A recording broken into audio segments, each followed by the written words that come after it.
మీ business ఏదైనా మీ ఊర్లో promotion చేయాలంటే అది సుమన్ టీవీతోనే సాధ్యం. ఇప్పుడే సంప్రదించండి. మీడియా మిత్రులకు నమస్కారం. దేశవ్యాప్తంగా జరిగిన 18వ పార్లమెంట్ ఎన్నికల సందర్భంగా జాతీయ స్థాయిలో అదేవిధంగా తెలంగాణ రాష్ట్రంలో జరిగిన ఎన్నికలు, వచ్చిన ఫలితాలు, వాటి మీద ప్రజలు ఇచ్చిన తీర్పుకు సంబంధించి మీడియా మిత్రులతో చర్చించి కాంగ్రెస్ పార్టీ భవిష్యత్ ప్రణాళికను సిద్ధం చేసుకోవాలని ఆలోచన చేస్తున్నాం. ఈరోజు అందుబాటులో ఉన్న మా మంత్రివర్గ సహచరులు, శాసన సభ్యులు, నూతనంగా ఎన్నికైన పార్లమెంటు సభ్యులతో వచ్చిన ఫలితాలలో కాంగ్రెస్ పార్టీకి సంతోషకరమైన ఫలితాలు వచ్చినాయి.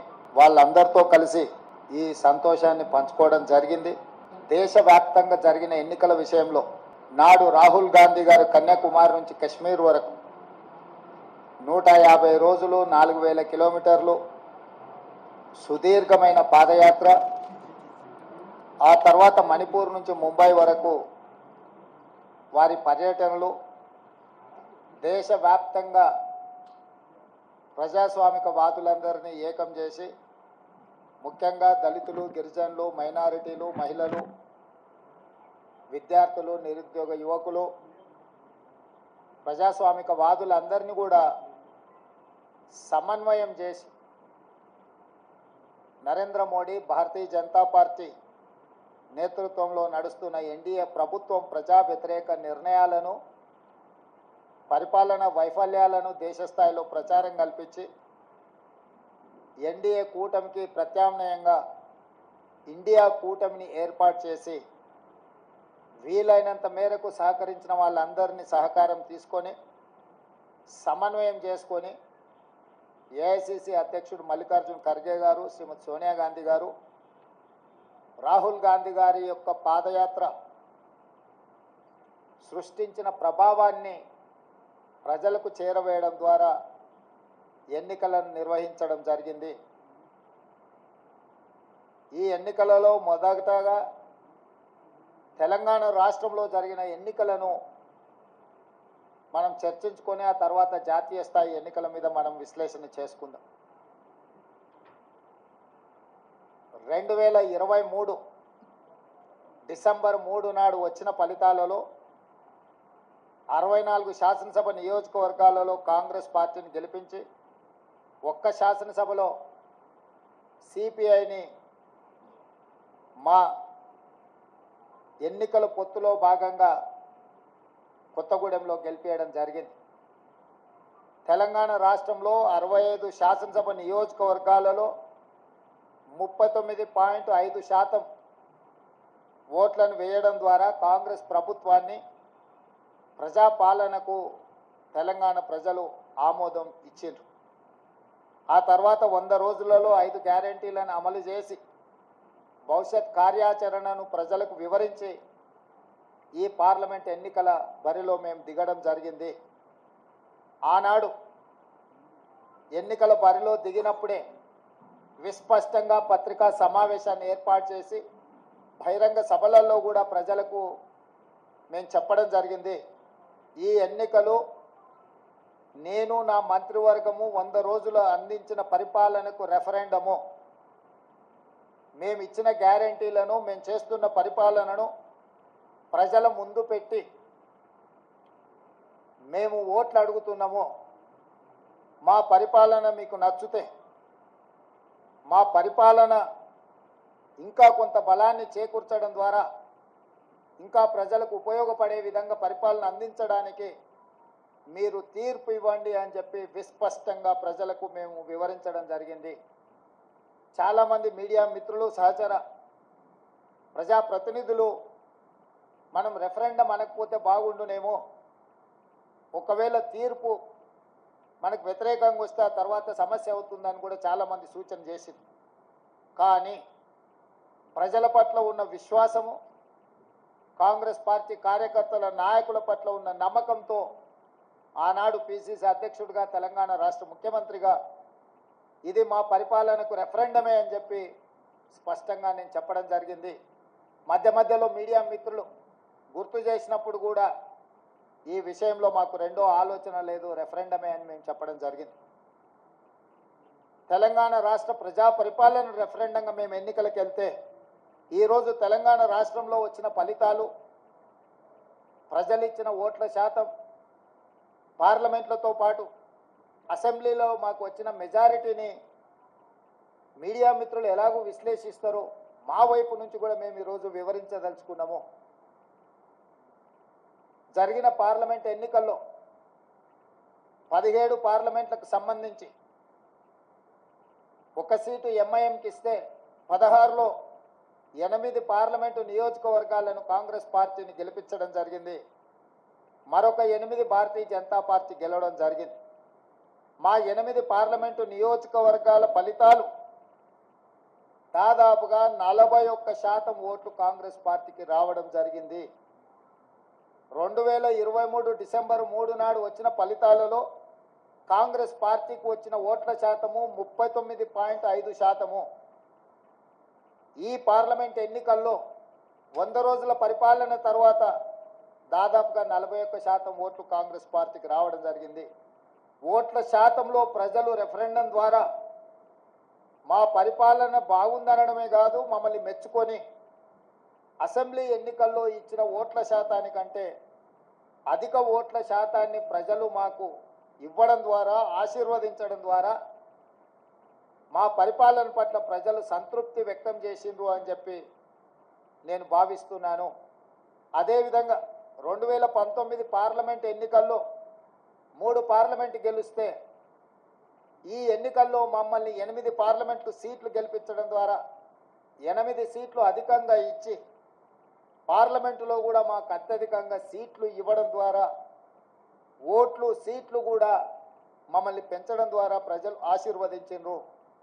ఇదే కాకుండా మూడవ విశ్లేషణ, 119 శాసనసభ నియోజకవర్గాలలో ప్రజలు ఓట్లేస్తే విస్పష్టంగా ఆనాడు 64 సీట్లు ఎట్లయితే మెజారిటీ వచ్చిందో ఈరోజు 64 సీట్లలో మెజారిటీ రావడమే కాకుండా కంటోన్మెంటు మేము ఓడిపోయి బీఆర్ఎస్ గెలిచిన సీటులో కాంగ్రెస్ పార్టీకి 13,206 ఓట్ల మెజారిటీ ఇచ్చి 65వ స్థానాన్ని కూడా కాంగ్రెస్ పార్టీకి ఇవ్వడం ద్వారా ఆనాడు ఇచ్చిన 64 సీట్ల కంటే ఇంకొక సీటును అదనంగా ఇచ్చి కాంగ్రెస్ పార్టీని అసెంబ్లీలలో కూడా 65 సీట్ల తీర్పు ద్వారా మా రెఫరెండంని ప్రజలు సమర్థించిండ్రు, మాకు అనుకూలంగా ఓట్లేసి గెలిపించిండ్రు. కాంగ్రెస్ పార్టీ అధ్యక్షుడిగా, ముఖ్యమంత్రిగా కాంగ్రెస్ పార్టీ ప్రజాప్రతినిధులకు, మంత్రివర్గ సహచరులకు, శాసనసభ్యులకు, రాష్ట్ర స్థాయి నాయకులకు, జిల్లా స్థాయి నాయకులకు, మండల స్థాయి నాయకులకు, మరీ ముఖ్యంగా గ్రామ స్థాయి కార్యకర్తలకు మనస్ఫూర్తిగా కృతజ్ఞతలు, ధన్యవాదాలు తెలియజేస్తున్నా. ఈరోజు వారి శ్రమ వల్ల, వారి కష్టం వల్ల, వారి ప్రయత్నం వల్ల ఓట్ల శాతంలో కావచ్చు, పార్లమెంటు సీట్ల విషయంలో కావచ్చు, శాసనసభ నియోజకవర్గాల వారిగా కాంగ్రెస్ పార్టీకి అత్యధిక మెజారిటీని తీసుకొచ్చి మా కాంగ్రెస్ పార్టీ కార్యకర్తలు ఈరోజు మా గౌరవాన్ని, రాహుల్ గాంధీ గారి నాయకత్వాన్ని నిలబెట్టినందుకు కాంగ్రెస్ పార్టీ తరఫున వారికి నేను సంపూర్ణంగా కృతజ్ఞతలు తెలియజేస్తున్నా. ఇక రెండవది, 8 పార్లమెంట్ సీట్లు గెలిచిన భారతీయ జనతా పార్టీ 2019లో 4 పార్లమెంట్లు గెలిస్తే ఈరోజు 8 పార్లమెంట్లు సీట్లు గెలవడం జరిగింది. వాళ్ళు కూడా వాళ్ళ సీట్లను పెంచుకున్నారు. ఆనాడు 20% ఉన్న ఓట్లను వాళ్ళు ఈరోజు 35%కి పెంచుకోవడం జరిగింది. అంటే ఈ రాష్ట్రంలో భారతీయ జనతా పార్టీ కూడా ఓట్లు, సీట్లు పెరగడం జరిగింది. అయితే ఇందులో వాళ్ళ ఓట్లు, సీట్లు పెరగడానికి వాళ్ళ నాయకత్వాన్ని సమర్థించేదానికంటే బీజేపీని గెలిపించడానికి బీఆర్ఎస్ నాయకులు ఆత్మ బలిదానం చేసుకొని అవయవాలను త్యాగం చేసి, అవయవ దానం చేసి ఈరోజు బీజేపీని గెలిపించడం జరిగింది.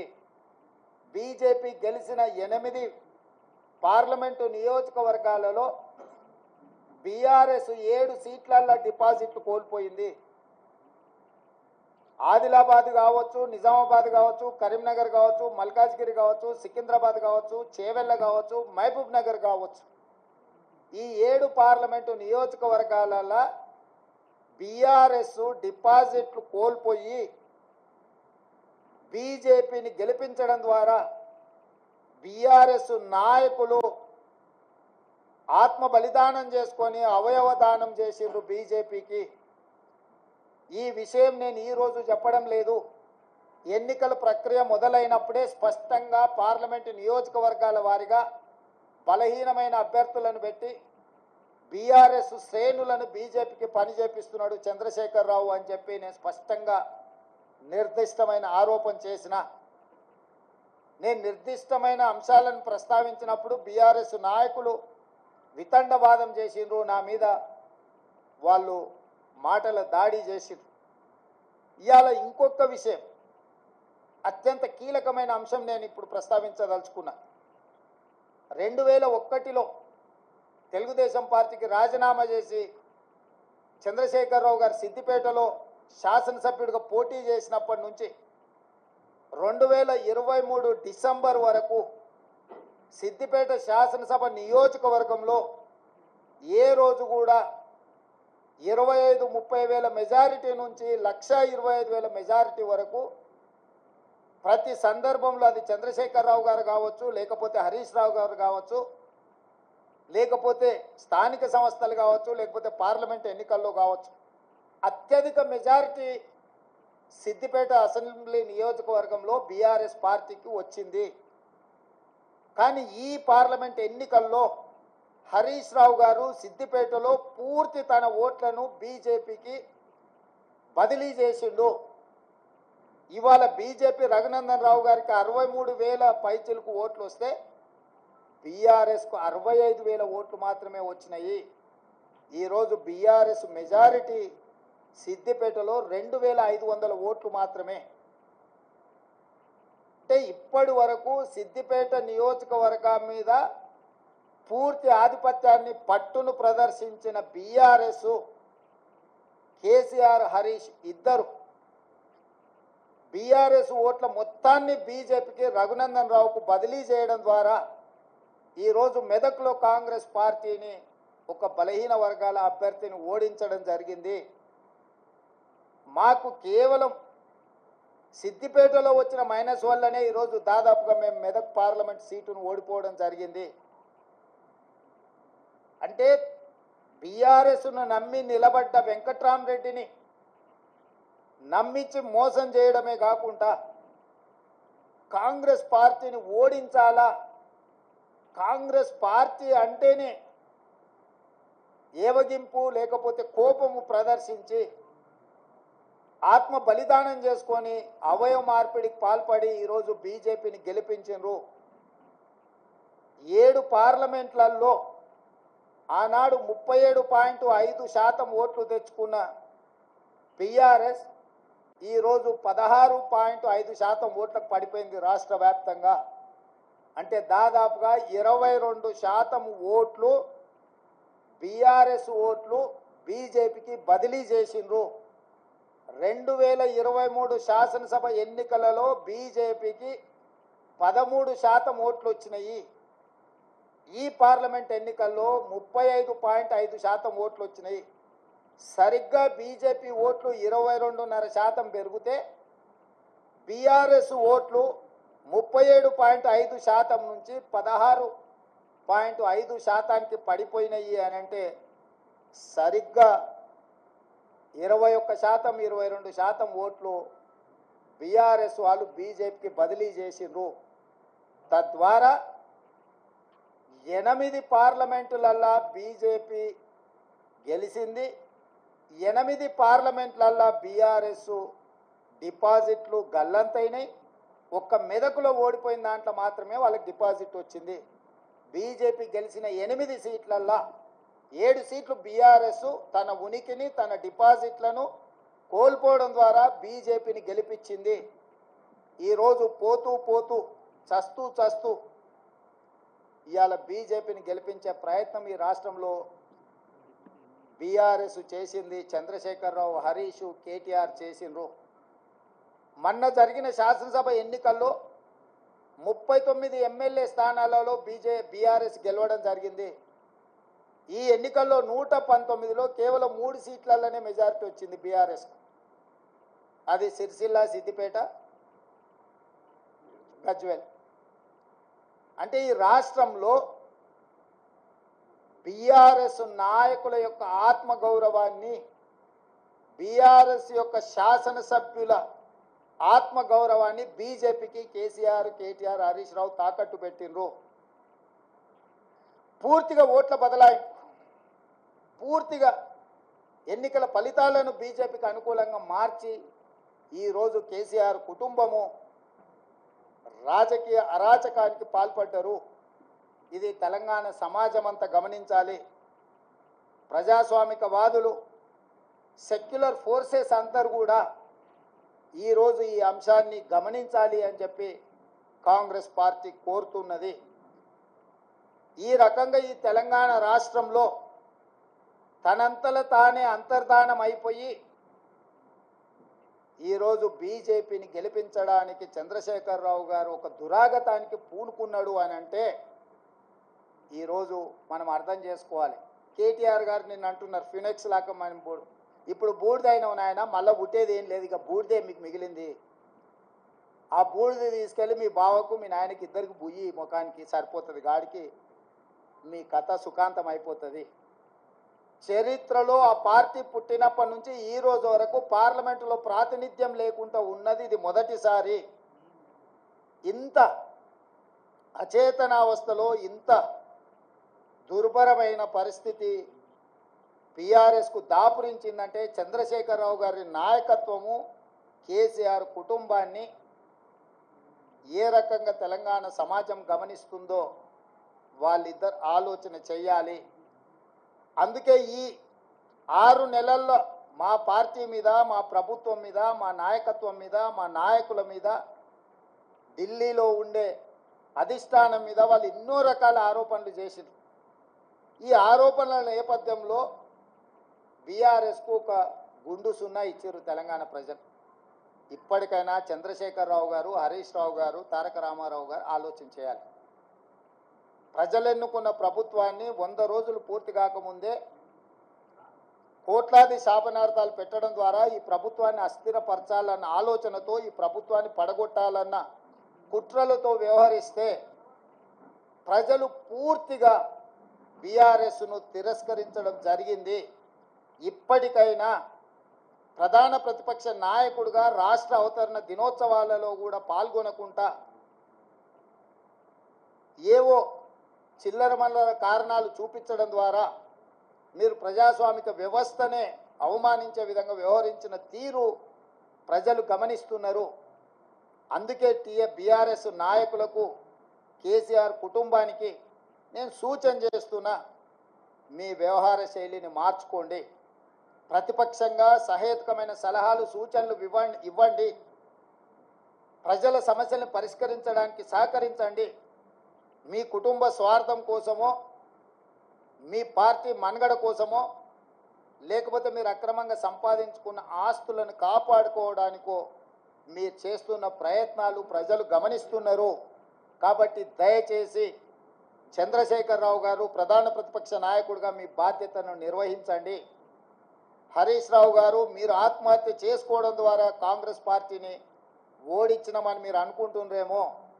మీరు ఆత్మాహుతి దళాలుగా మారి కాంగ్రెస్ పార్టీని దెబ్బతీయాలన్న ఆలోచన ఏదైతే చేస్తుండ్రో ఇది చివరికి మీ ఉనికి, మీ మనుగడ ఈ రాష్ట్రంలో, ఈ దేశంలో లేకుండా, చట్టసభలలో లేకుండా కనుమరుగైపోతారు, కాలగర్భంలో కలిసిపోతారు.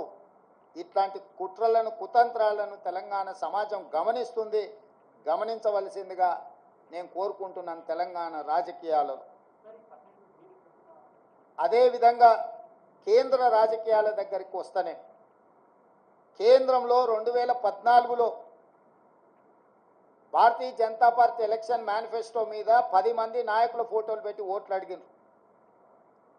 2019లో 3-4 నాయకుల ఫోటోలు పెట్టి ఓట్లు అడిగినారు. భారతీయ జనతా పార్టీ విధానం మీద, భారతీయ జనతా పార్టీ సిద్ధాంతాల మీద, భారతీయ జనతా పార్టీ ఎన్నికల మేనిఫెస్టో మీద 2014, 2019 ఎన్నికలు జరిగినాయి. ఒకసారి 2014లో 273 సీట్లు వచ్చినాయి, 2019లో 303 సీట్లు వచ్చినాయి. అంటే సంపూర్ణమైన మెజారిటీ భారతీయ జనతా పార్టీకి ఆనాడు దేశ ప్రజలు ఇవ్వడం జరిగింది. 2024 పార్లమెంట్ ఎన్నికల్లో పార్టీని పక్కన పెట్టిండ్రు, సమిష్టి నాయకత్వాన్ని పక్కన పెట్టిండ్రు. మోడీ గ్యారెంటీ అని చెప్పి ఏక వ్యక్తి నాయకత్వంలో ఒకే ఒక వ్యక్తి, అది మోడీ గ్యారెంటీ అని చెప్పి ప్రజల దగ్గరికి వెళ్ళారు. మోడీ గ్యారెంటీ మీదనే మొత్తం ఎన్డీఏ కూటమి యొక్క ఎన్నికల ప్రచార సరళిని నడిపించిండ్రు. 303 సీట్లున్న ఎన్డీఏ బీజేపీ 240 సీట్లకు పడిపోయింది. అంటే మోడీ గ్యారెంటీని ఈ దేశ ప్రజలు తిరస్కరించిండ్రు. మోడీ గ్యారెంటీకి ఉన్న వారంటీ అయిపోయింది. ఇక మోడీ కాలం చెల్లిపోయిండు అని చెప్పి దేశ ప్రజలు తీర్పిచ్చిండ్రు. దానికి సంబంధించి ఈ ఎన్నికల్లో బీజేపీకి ఎన్డీఏకు 42.9% ఓట్లు వస్తే ఇండియా కూటమికి 41.1% ఓట్లు వచ్చినాయి. దాదాపుగా సరి సమానంగా ఓట్ల శాతం వచ్చింది.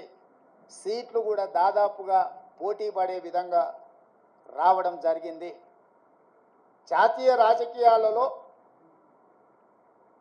నా విశ్లేషణ, నా డిమాండ్ ఒక్కటే. మోడీ గ్యారెంటీ మీద ఎన్నికలకు వెళ్ళిన భారతీయ జనతా పార్టీ మోడీ గ్యారెంటీని ప్రజలు తిరస్కరించారు. మోడీ గ్యారెంటీకి ఉన్న వారంటీ పూర్తయిపోయింది, కాలం చెల్లిపోయింది. కాబట్టి ఈ దేశ ప్రజలు మోడీ గారిని తిరస్కరించారు.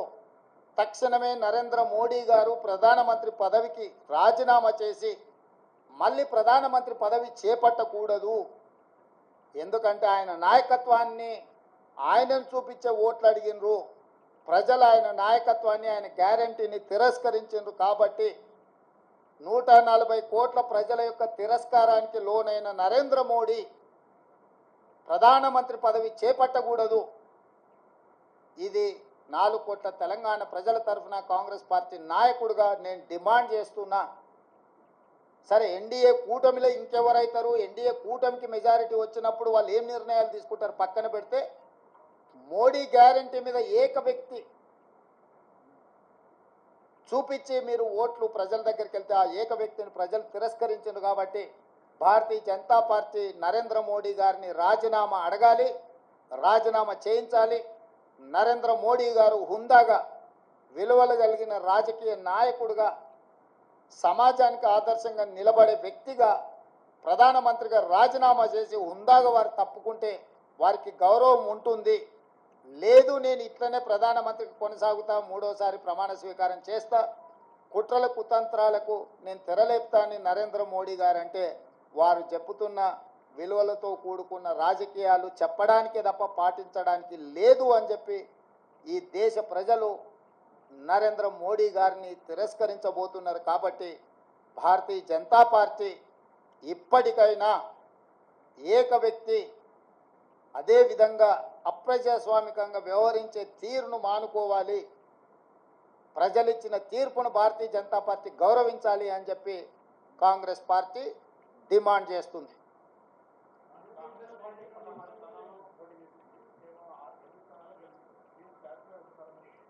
కాంగ్రెస్ పార్టీ 17 స్థానాలలో పోటీ చేసింది, 16 కాదు. 17 ఇట్లలో 8 సీట్లలో గెలిచినాము. ఫలితాలు అనుకూలంగా అనుకున్న దానికంటే ఎక్కువనే వచ్చినాయి. కానీ మేము ఎంతైతే కావాలనుకుంటున్నామో, మా అభిమానులు ఎంతైతే ఫలితాలు మాకు అనుకూలంగా ఉండాలనుకున్నారో ఆ స్థాయిలో లేవు. కాబట్టి ఇప్పటి వరకు 18 గంటలే పనిచేసినాం. ఇంకా ఒక 2 గంటలు అదనంగా పనిచేసి ప్రజల్ని మెప్పించడానికి, ప్రజాపాలన అందించడానికి మేము ప్రయత్నం చేస్తాం. మల్కాజ్గిరిలో సిట్టింగ్ స్థానము ఓడిపోయినాము. అదేవిధంగా అదే మల్కాజ్గిరిలో ఉన్న కంటోన్మెంట్ శాసనసభను ఈరోజు లేని సీటును మేము గెలుచుకోవడం జరిగింది. ఇవన్నీ కూడా ప్రజా తీర్పులో భాగము. ప్రజలు ఏ తీర్పు ఇచ్చినా శిరస వహించవలసిన బాధ్యత మా మీద ఉన్నది. అవును, ఓడిపోయినాం. నిజమే కదా, నిజమే కదా. అవును, ముఖ్యమంత్రి రాష్ట్రానికి, జిల్లాకు కాదు. పిసిసి అధ్యక్షుడు కూడా రాష్ట్రంలో ఏ సీటు గెలిచినా ఏ సీటు ఓడినా అది నాదే బాధ్యత. ఈ పిసిసి అధ్యక్షుడిగా, రాష్ట్ర ముఖ్యమంత్రిగా రాష్ట్రం నలుమూలలో వచ్చే ఏ ఫలితాలైనా నేనే తీసుకోవాలి. ఈ విషయాన్ని మీరు హుజూరాబాద్ ఎన్నికలప్పుడు గుర్తు చేసిరు, హుజూర్ నగర్ ఎన్నికలప్పుడు గుర్తు చేసిండ్రు, నాగార్జున సాగర్ ఎన్నికలప్పుడు గుర్తు చేసిండ్రు, మునుగోడు ఎన్నికలప్పుడు కూడా గుర్తు చేసిండ్రు. ఇప్పుడు కూడా గెలుపు ఓటములు అన్నిటికీ నేనే బాధ్యుణ్ణి. ఇందులో ఓటమి ఒకరి ఖాతాలో రాసి గెలుపులు నా ఖాతాలో రాసుకునే తత్వం కానీ ఆలోచన కానీ నాకు లేదు. కాబట్టి ఇచ్చిన ఫలితాలు, వచ్చిన ఫలితాలు ఉగాది పచ్చడి లాంటివి. కొంత తీయగా ఉన్నది, కొంత చేదుగా ఉంది, కొంత పుల్లగా ఉంది. కాకపోతే ఓవరాల్గా పచ్చడి అనేది మంచిది. ఇప్పుడు వచ్చిన ఫలితాలను పిసిసి అధ్యక్షుడిగా, రాష్ట్ర ముఖ్యమంత్రిగా ఉగాది పచ్చడి లాగా నేను స్వీకరించదలుచుకున్నా. మీరే అంటారు కదనే పరిపాలన వదిలేసి ఇతర రాష్ట్రాలు తిరగబోతున్నాడని. వెళ్తే మీకు ఒక బాధ, ఉంటే ఇంకొక బాధ. కాబట్టి నేను రాష్ట్రానికి పరిమితమైన నాయకుడిని. నేను పిసిసి అధ్యక్షుడిని, నేను ముఖ్యమంత్రిని. ఎన్నికల అధ్యక్షుడిగా ఎన్నికలు ఇక్కడనే నిర్వహించిన, ముఖ్యమంత్రిగా నేను ఇక్కడనే ఉండి పరిపాలనను గాడిలో పెట్టే ప్రయత్నం చేసిన. వర్షానికి తడిచిపోయిన ఒడ్లు కొనుగోలు కావచ్చు, లేకపోతే మొలకెత్తిన ఒడ్లను కొనుగోలు విషయంలో కావచ్చు, విత్తనాల విషయంలో కావచ్చు, విద్యుత్ విషయంలో కావచ్చు, అకాల వర్షాలను ఎదుర్కోవడం విషయంలో కావచ్చు, రైతు రుణమాఫీకి సంబంధించిన అంశాలను సమీక్షించడంలో కావచ్చు, రాష్ట్ర ప్రజల యొక్క సమస్యలు పరిష్కరించడమే నా మొదటి ప్రాధాన్యత. నా బాధ్యత రాష్ట్రానికి పరిమితం. రాష్ట్రంలో ఉండే సమస్యలు పరిష్కరించడం, రాష్ట్రంలో ఒక మంచి పరిపాలన అందించడమే నా బాధ్యత అనుకొని ఇక్కడికే పరిమితమైన. అవును, నా సొంత గ్రామం వచ్చేసి అచ్చంపేట, నల్లమల్ల అడవి, మీకు అందరికీ తెలుసు. కానీ నేను ముందే చెప్తున్నా మొదటి నుంచే, మా గ్రామంలో మొత్తం ఆ పార్లమెంట్లో ఉన్న దాంట్లో ఒక బూత్లో హైయెస్ట్ మెజార్టీ మా సొంత గ్రామంలో వచ్చింది. మల్లురవి గారు ఎంత మెజారిటీ మా గ్రామంలో 1100 ఓట్లు వచ్చినాయంట. సో నేనేమంటున్నానంటే నా గ్రామము నా ఊరు కాదు, కరెక్ట్. అందుకే సిట్టింగ్ ఎంపీ సీటున డిపాజిట్ కోల్పోయి టీఆర్ఎస్ ఓట్లు బదిలీ చేసింది. నేను చెప్పింది కుట్ర అదే. ఆ కుట్ర ఆ రోజు చెప్పినప్పుడు మీరు రేవంత్ రెడ్డి ఏదో బాధపడుతున్నాడు, రేవంత్ రెడ్డి ఏదో ముందే ఓటమిని అంగీకరించి మాట్లాడుతున్నాడని మీరే విశ్లేషణలు చెప్పారు లైవ్లల్లా. ఇప్పుడు నిజాం తేలింది కదా, మహబూబ్నగర్లో డిపాజిట్ పోయింది, చేవెళ్ళలో డిపాజిట్ పోయింది, సికింద్రాబాద్లో డిపాజిట్ పోయింది, మల్కాజ్గిరిలో డిపాజిట్ పోయింది, కరీంనగర్లో డిపాజిట్ పోయింది, నిజామాబాద్లో డిపాజిట్ పోయింది, ఆదిలాబాద్లో డిపాజిట్ పోయింది బీఆర్ఎస్ నాయకులకు. నేను చెప్పింది అదే కదా. వీళ్ళు పూర్తిగా ఓట్లు బదిలీ చేసి బీజేపీని గెలిపించడానికి బీఆర్ఎస్ కార్యకర్తల ఆత్మగౌరవాన్ని, నాయకులను బలిస్తున్నాడు అని చెప్పిన. ఇప్పుడు కూడా నేను విజ్ఞప్తి చేస్తున్న బీఆర్ఎస్ ఎమ్మెల్యేలకు, at the cost of your position, KCR బేరసారాలు చేసుకుంటున్నాడు బీజేపీ తోటి. ఇప్పటికైనా మీరు ఆలోచన చేసి, అదేమో అంటారు కదా, ఆత్మ ప్రబోధానుసారము మీరు నిర్ణయాలు తీసుకోండి.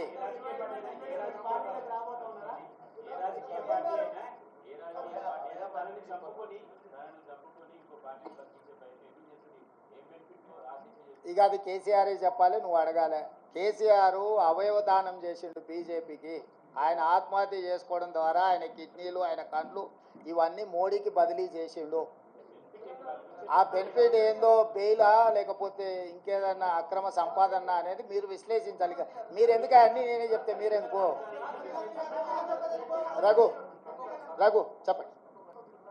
డెఫినెట్గా ఆ దిశగా కేసీఆర్ నిరంతరం ప్రయత్నం చేస్తుంటూనే ఉంటాడు. కేసీఆర్ ఉన్నంత కాలము కుట్రలు కుతంత్రాలు ఉండనే ఉంటాయి. ఎప్పటికప్పుడు తెలంగాణ ప్రజలు అప్రమత్తంగా ఉండాల్సిన అవసరం ఉంది. కేసీఆర్ రాజకీయ జూదగాడు. జూదం అనేది కేసీఆర్ మానడు. సర్వం ఒడ్డైనా జూదమే ఆడతాడు కేసీఆర్. రాజకీయ జూదగాడైన కేసీఆర్ తెలంగాణ రాష్ట్ర రాజకీయ ముఖ చిత్రంలో ఉన్నంత కాలం ఈ కుట్రలు కుతంత్రాలు కొనసాగుతూనే ఉంటాయి. అయితే మహారాష్ట్రలో ఇట్లాంటి కుట్రలు కుతంత్రాలతోని శివసేనను, ఎన్సీపీని చీల్చడం ద్వారా, ప్రభుత్వాన్ని ఏర్పాటు చేయడం ద్వారా నరేంద్ర మోడీ గారు ప్రభుత్వాన్ని ఏర్పాటు చేసిన అని అనుకున్నాడు. కానీ మహారాష్ట్ర ప్రజల తిరస్కారానికి గురై ఈరోజు తలెత్తుకోలేని పరిస్థితులు మహారాష్ట్రలో ఉద్భవించినాయి. కాబట్టి తెలంగాణలో నరేంద్ర మోడీ గారు బీజేపీ ఇదే రకమైన ప్రయోగం చేస్తారా చేయరా చూడాలి. నెంబర్ 1. నెంబర్ 2, ప్రపంచంలోనే అత్యంత అవినీతిపరుడు చంద్రశేఖరరావు అని ఆరోపణ చేసి ఈ దేశంలోనే కుటుంబ పార్టీ అవినీతి కుటుంబం అని ఆరోపణ చేసింది కేసీఆర్ పార్టీని, కేసీఆర్ కుటుంబాన్ని. వీళ్ళతో బీజేపీ ఎట్లా జట్టు కడుతుంది, ఎట్లా సమర్థించుకుంటారో బీజేపీ నాయకులు ఇప్పుడు ప్రజలకు వివరించాలి. వీటన్నిటి నేపథ్యంలో ఈ అన్నిటిని విశ్లేషించడానికి ఇంకా కొంత సమయం పడుతుంది. ఎన్నికల ఫలితాలను ఎట్లా చూస్తాం చారి? ఎన్నికల ఫలితాల రకంగానే చూస్తాము, ప్రజా తీర్పు పరంగానే చూస్తాము. దాంట్లో వేరే రకంగా చూడడానికి ఏముంది? ప్రజలు తీర్పు ఇచ్చిండ్రు. ఆ తీర్పును జగన్మోహన్ రెడ్డి గారు నేను స్వాగతిస్తున్నా అన్నాడు, చంద్రబాబు నాయుడు గారు నేను స్వాగతిస్తున్నా అన్నాడు. ఇక వాళ్ళిద్దరు స్వాగతించిన తర్వాత మియా బీవీకి రాజీ హోయేతో కాశీ కా క్యా ఇస్మే?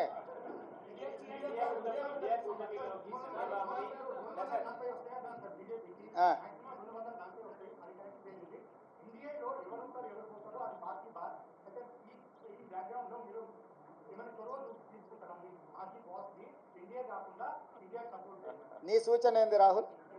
ఏం చేస్తే బాగుంటుంది? నీ సూచన ఏందంటూ అదే ఒకవేళ నీ సూచన మా అందరి నాయకుల ముందు పెడతా, వాళ్ళందరూ కూడా రాహుల్ సూచన బాగుందంటే ఆ విధంగానే ముందుకు పోయి ఆ రాహుల్తో మాట్లాడదాం. ఏ ప్రభుత్వమైనా ఏర్పడినప్పుడు ఆహ్వానించినప్పుడు పార్టీలో చర్చించి నిర్ణయం తీసుకుంటాం. వ్యక్తిగా నేను నిర్ణయాలు తీసుకోవడానికి ఉండదు.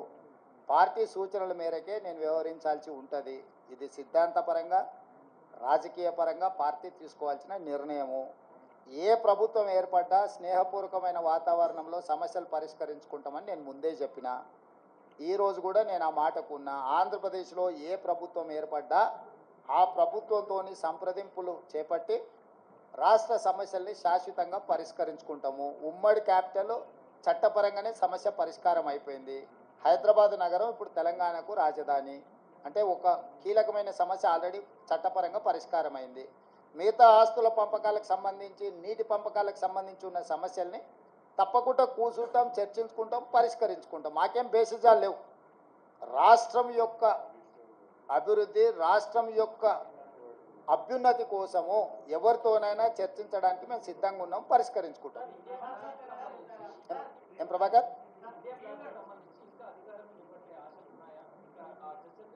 నాకు తెలియదు, నేను ఢిల్లీకి వెళ్ళలేదు. ఇండియా కూటమి ఢిల్లీలో చర్చలు చేస్తారు. మన వాళ్ళు ఎవరైనా ఉంటే అక్కడికి ప్రశ్న అడగమను.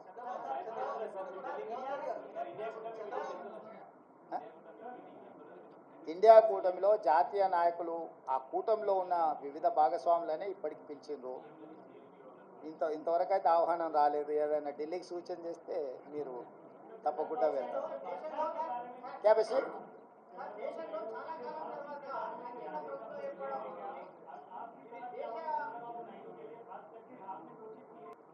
जहाँ तक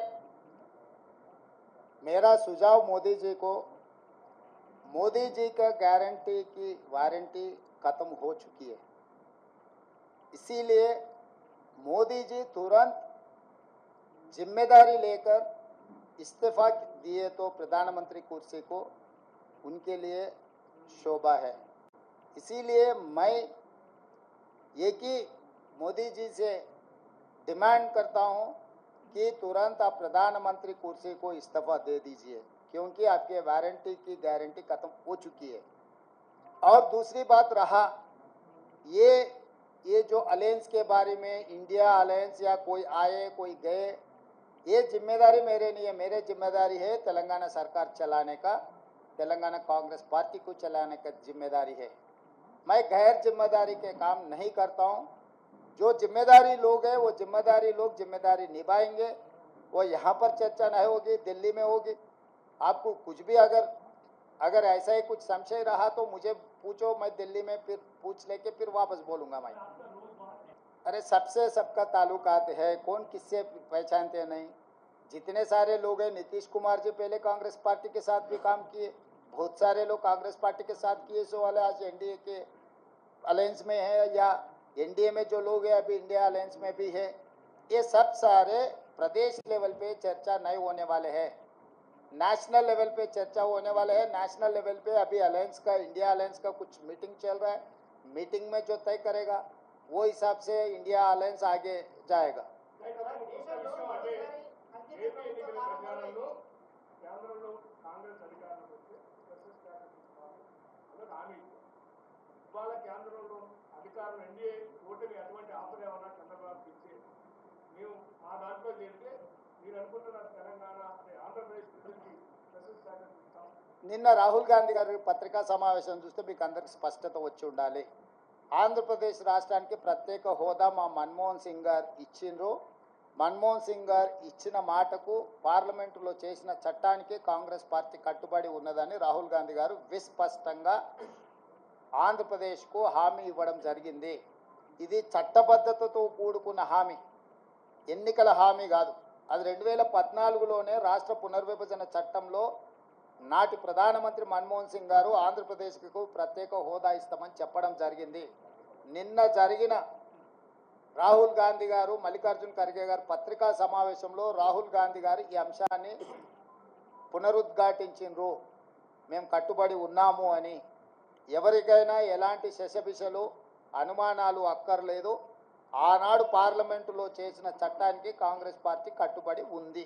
అంటే డెఫినెట్గా ఈరోజు 42% బీజేపీకి వచ్చి 41% ఇండియా కూటమికి వచ్చిందంటేనే ప్రజల ఆలోచనలో మార్పు వచ్చింది. మరీ ప్రధానంగా వారణాసి ప్రధానమంత్రి గారు పోటీ చేసిన ఉత్తరప్రదేశ్లో సమాజ్వాదీ పార్టీకి అత్యధిక స్థానాలు వచ్చినాయి. ఈరోజు సమాజ్వాదీ పార్టీ, కాంగ్రెస్ పార్టీ దాదాపుగా 40 పైగా సీట్లను సాధించడం జరిగింది. 37 స్థానాలు సమాజ్వాదీ పార్టీకి వచ్చినాయి, 7 కాంగ్రెస్ పార్టీకి వచ్చినాయి. అంటే దాదాపుగా 42 స్థానాలు సమాజ్వాదీ పార్టీ, కాంగ్రెస్ పార్టీ ఉత్తరప్రదేశ్లో గెలవడం జరిగింది. రెండవది ఫైజాబాద్ పార్లమెంట్. ఫైజాబాద్ పార్లమెంట్ అంటే అయోధ్య రామ మందిరం ఎక్కడైతే నిర్మించిందో ఆ పార్లమెంట్లో బీజేపీ ఓటమి చెందింది. అంటే రాముడి పేరు మీద ఎన్నికల ఓట్ల యాచక వృత్తి చేపట్టడాన్ని రాముడు కూడా క్షమించలేదు. రాముడి పేరు మీద యాచక వృత్తికి పాల్పడ్డ బీజేపీని అయోధ్య మందిరం ఉన్న అయోధ్య ప్రాంతంలో ఉన్న ఫైజాబాద్ పార్లమెంట్లో బీజేపీని ఓడించడం ద్వారా భారతీయ జనతా పార్టీ నాయకులకు దేవుడు కూడా గుణపాఠం చెప్పిండు. ఈ అంశాలన్నీ కూడా మన కళ్ళ ముందే జరిగినాయి. మోడీ గ్యారంటీ మీద ప్రజలు తీర్పిచ్చిండ్రు, మోడీ గ్యారంటీని తిరస్కరించిండ్రు. రాముడి తలంబ్రాల పేరు మీద ఓట్లు కొల్లగొట్టాలని చూస్తే రామ మందిరం నిర్మించిన అయోధ్య ఉండే పార్లమెంటు నియోజకవర్గం ఫైజాబాద్లోనే బీజేపీని ఓడించడం జరిగింది, ప్రజలు తిరస్కరించడం జరిగింది. కాబట్టి దేవుడి పేరు మీద ఓట్లు పొందాలన్న దురాశ బీజేపీకి మంచిది కాదు. ఇవన్నీ కూడా ప్రజలు ఇచ్చిన తీర్పు. ఈ తీర్పును దృష్టిలో పెట్టుకొని మనం అందరం కూడా భవిష్యత్ కార్యాచరణను నిర్ణయించుకోవాలి. వాళ్ళ ప్రజాస్వామ్యంలో ఎవరి అభిప్రాయాలు వాళ్ళు స్వేచ్ఛగా చెప్పొచ్చు. వారి స్వేచ్ఛను నేను హరించను. వారు స్వేచ్ఛగా అభిప్రాయాలు చెప్పొచ్చు.